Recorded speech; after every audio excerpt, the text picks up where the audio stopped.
Blood is supposed to be thicker than water, but in my family, it was just the ink used to sign away my future. I spent my whole life playing by their rules, only to learn my $80,000 college fund paid for my brother's delusions. Then, they came for my home. Growing up in the quiet, middle-class suburb of Oak Park, Illinois, the dynamic in the Evans household was never a secret. I was the independent one. My older brother, Caleb, was the one with potential. My parents, Richard and Susan, weren't overtly malicious when we were children. They simply had a blinding, almost pathological weakness for my brother.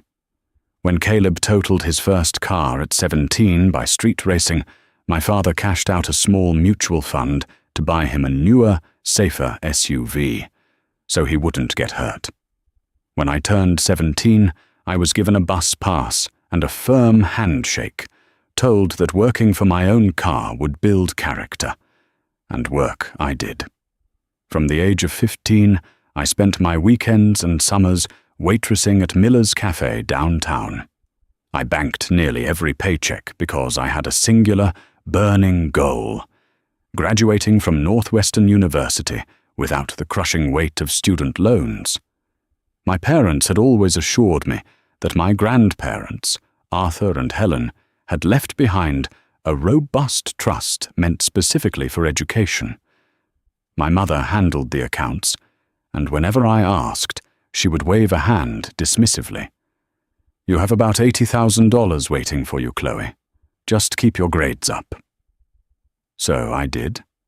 I sacrificed high school parties for AP classes. I skipped prom to pick up a double shift because I wanted a buffer for textbooks and dorm supplies. I played by every single rule, sacrificing my teenage years on the altar of my future. Then came the spring of my senior year. The thick, glossy acceptance envelope from Northwestern finally arrived. I was ecstatic. I ran downstairs, clutching the letter, and slammed it onto the kitchen island where my parents were drinking their morning coffee. I got in, I breathed, tears welling in my eyes. I actually got in. My mother offered a tight, forced smile. "That's wonderful, honey. We're very proud." My father cleared his throat, suddenly finding the bottom of his mug fascinating. A thick, suffocating silence filled the kitchen. "So," I said, pulling up a stool, pulling out my laptop, "we need to log into the college portal and accept the offer. I also need to figure out how we transfer the funds from Grandma and Grandpa's account to pay for the first semester's tuition and room and board." My mother exchanged a panicked glance with my father. She folded her hands tightly on the granite countertop. "Chloe, sweetie, sit down." I am sitting. My heart began to pound, a slow, heavy rhythm against my ribs. "There's been a slight restructuring with the finances," my father said, his voice taking on that authoritative tone he used when he wanted to shut down an argument before it began. "The college fund isn't available right now." "What do you mean, not available?" I asked, my voice trembling. "Is it tied up in a CD? Did the market crash?"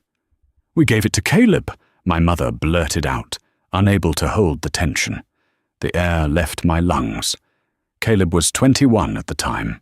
He had dropped out of community college twice and was currently living in a luxury apartment downtown that I now realized he had no way of affording. "You did what?" I whispered. "Now listen," my father interjected quickly, holding up a hand. "Caleb came to us with a brilliant business proposal, an app for boutique fitness trainers. He needed seed money. Angel investors weren't biting, and we couldn't let his dream die. He's going to be a CEO, Chloe. He promised to pay your tuition back with the profits before you even start your sophomore year." "You gave my brother my college fund," I screamed, the reality finally crashing over me. "The money Grandpa Arthur left for school? For a fitness app? He's your brother!" My mother snapped, her guilt instantly weaponizing into defensiveness. He's a man, Chloe. He needs to establish himself in the world. You've always been the smart one. You're resilient. You can get scholarships or take out a small loan for the first year. Caleb is going to pay it back, with interest. I demanded to see the bank statements. Reluctantly, my father pulled them up. The $80,000 was gone, liquidated, handed over to a 21-year-old who couldn't remember to pay his own cell phone bill. I didn't cry. I didn't scream anymore. Something inside me simply turned to ice. I packed my bags that afternoon, moved into my co-worker's cramped basement for $300 a month, and deferred my enrollment to Northwestern. I had to go to a much cheaper state school, and I was going to have to fund it entirely by myself.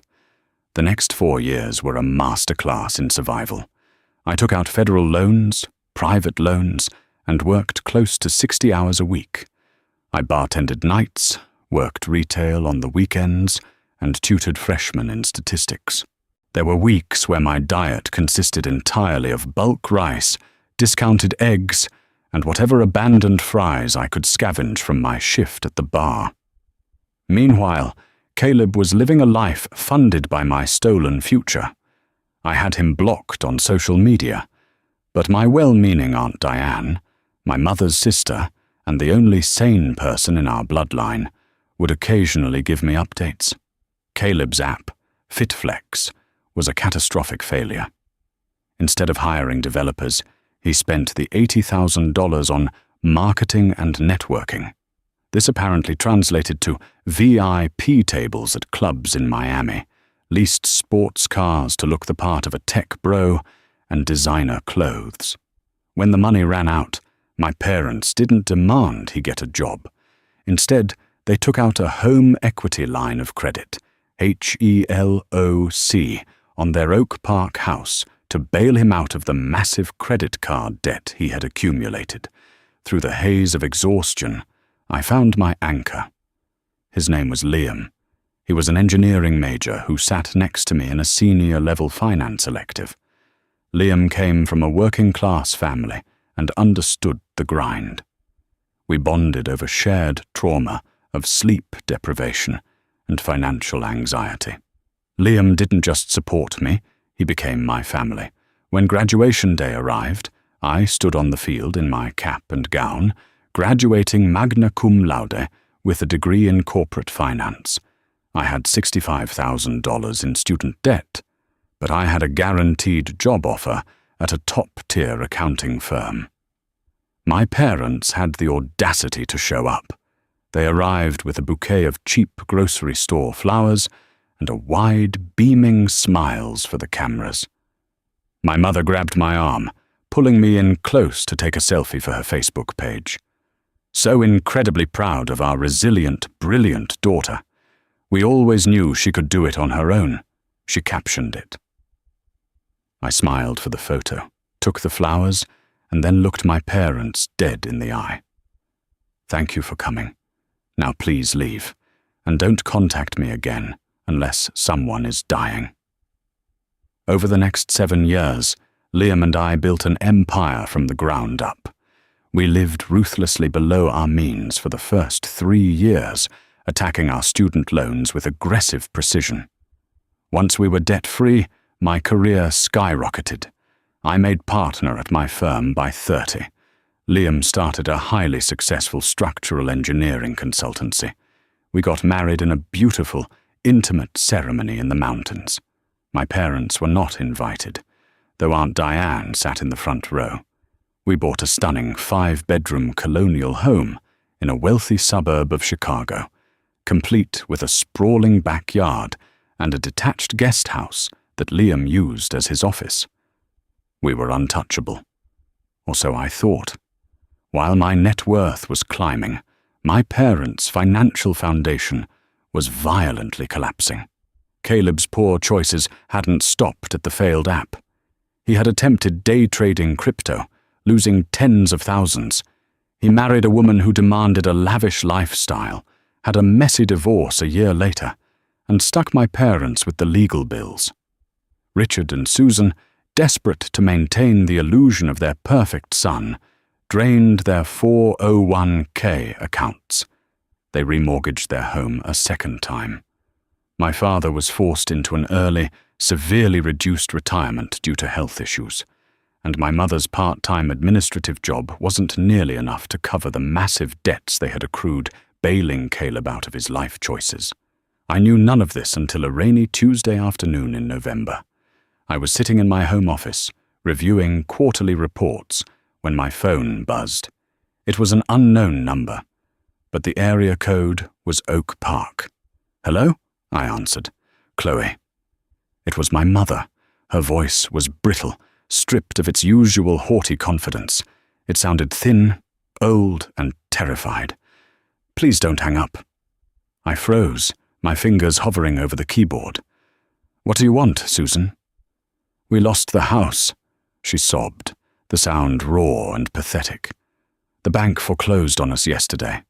Your father and we have nowhere to go, and Caleb's landlord just evicted him." A heavy, sickening pause hung on the line. "We're packing our bags, Chloe. We need to come live with you."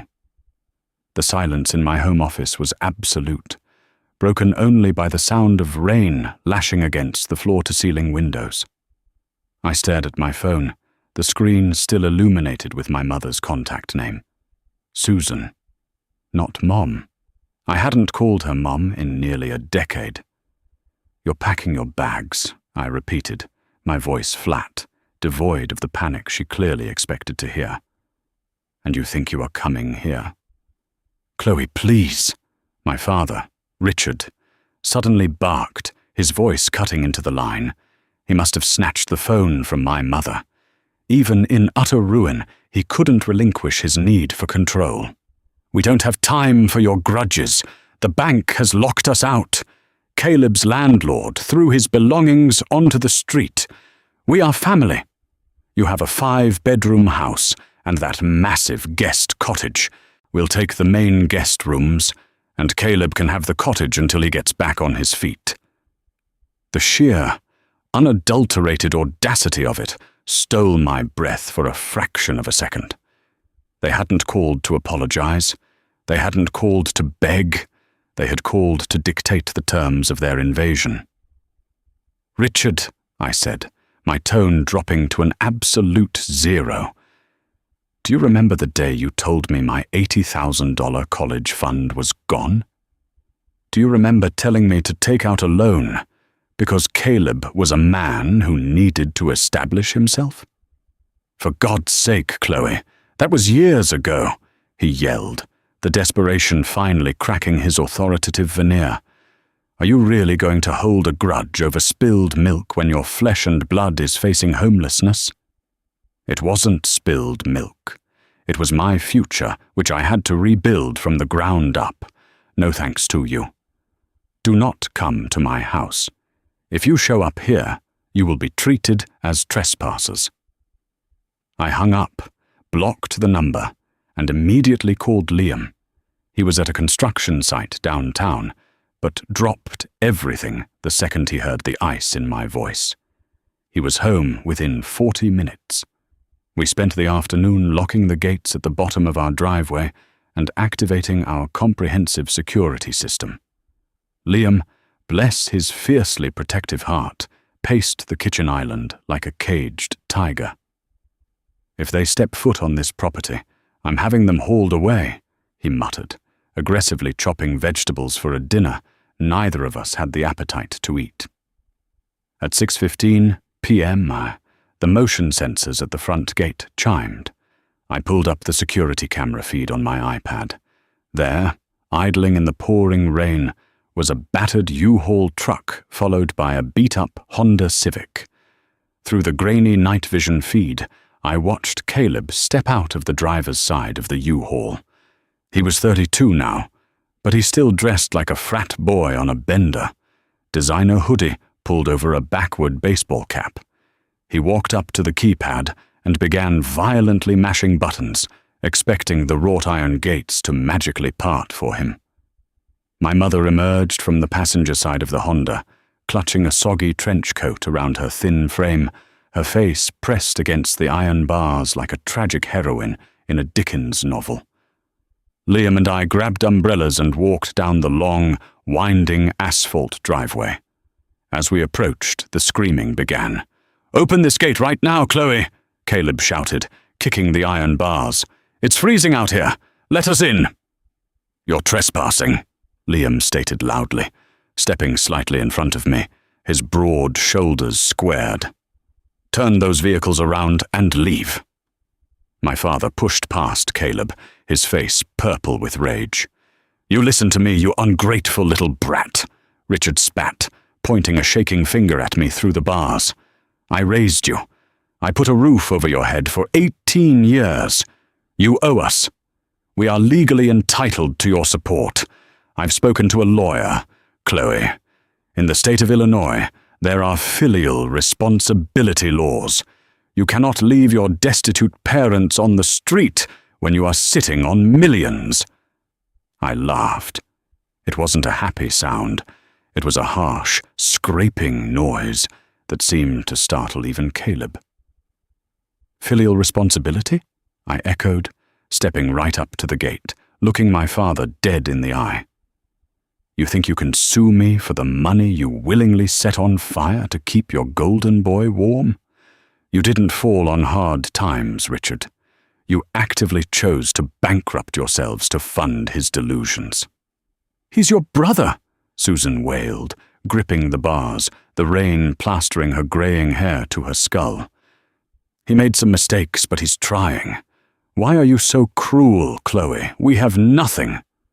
"Because you gave it all to him," I yelled, the years of suppressed rage finally erupting. "You gave him my tuition. You gave him your retirement. You gave him your house. And now that the well is completely dry, you want him to live in my guest house? You want me to fund his next failed venture?" "Absolutely not," Caleb sneered, crossing his arms. "You're just jealous, Chloe. You've always been jealous that Mum and Dad believed in me more than you.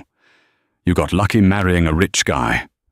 Liam lunged forward, slamming his hand against the gate right where Caleb was standing.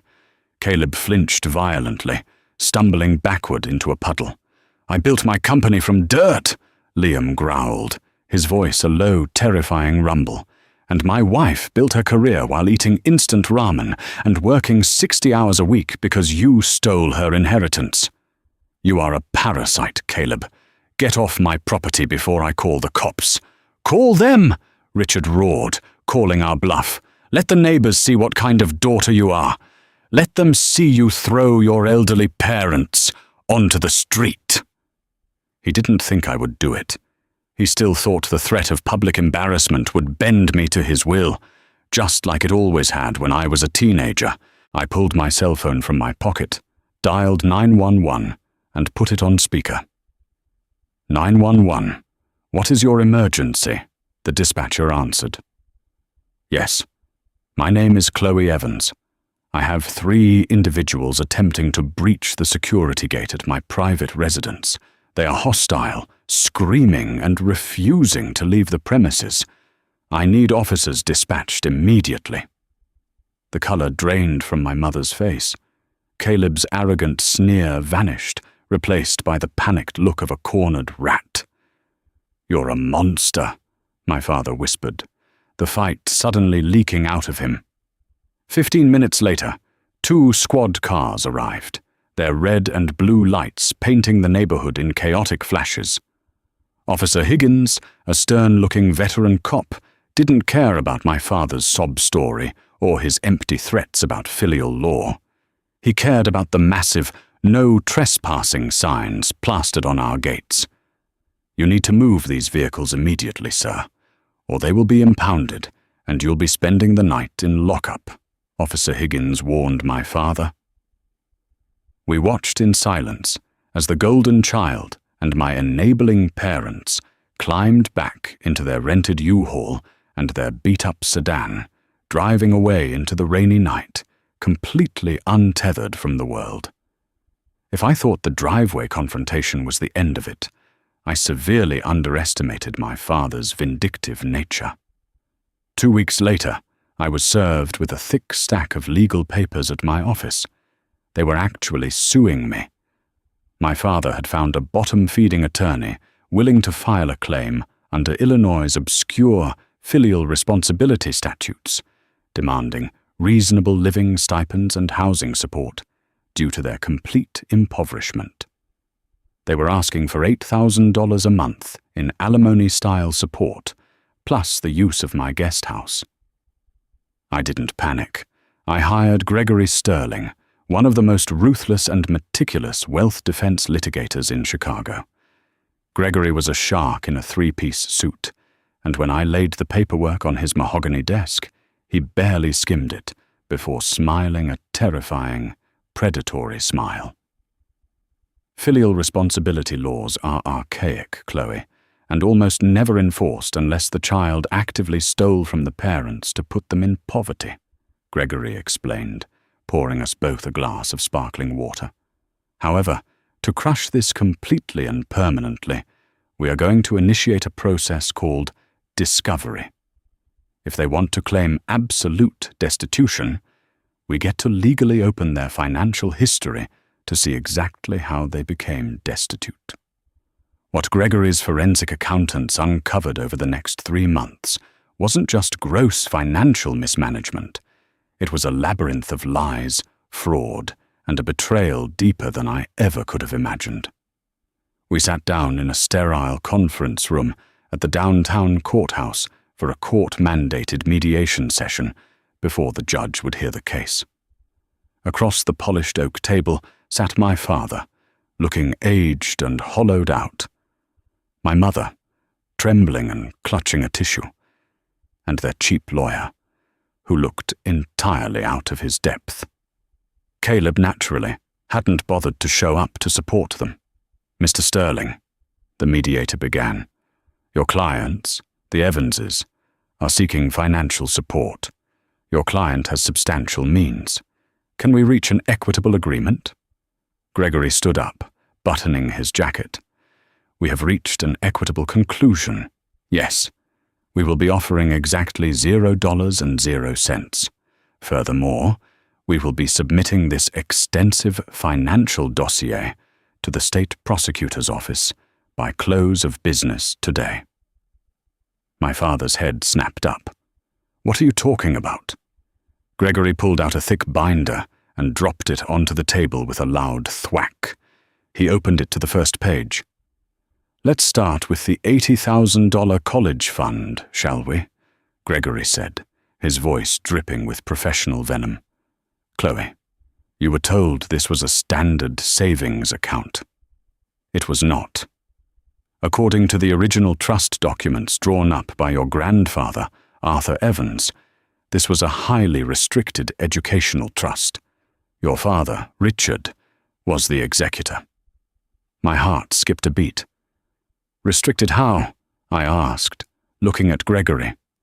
"It stipulated that if the funds were not explicitly used for accredited university for Chloe Evans, the money was to default to Arthur's second daughter, Diane," Gregory explained. Richard and Susan forged documentation claiming Chloe had withdrawn from school due to a medical emergency to bypass the trust's locking mechanism, liquidated the cash, and wired it directly to Caleb Evans' personal checking account. A gasp escaped my mother's lips. She buried her face in her hands. "That's wire fraud and fiduciary breach," Gregory stated flatly to their lawyer. "Statute of limitations is tricky, but the IRS would love to hear about the tax evasion on that unearned income. But that's just the appetizer." Gregory flipped the page. "Let's look at the home equity line of credit. The $150,000 your clients took out to allegedly pay off Caleb's business debts 3 years ago." "He was drowning," my father defended aggressively, though his voice shook. "He had creditors harassing him. We saved his life." "Did you?" Gregory countered, pulling out a series of bank statements and highlighted wire transfers. because our forensic accountants traced the flow of that $150,000. It didn't go to creditors, Richard. Caleb didn't have $150,000 in business debt. He had about $12,000 in credit card debt. The room went deathly quiet.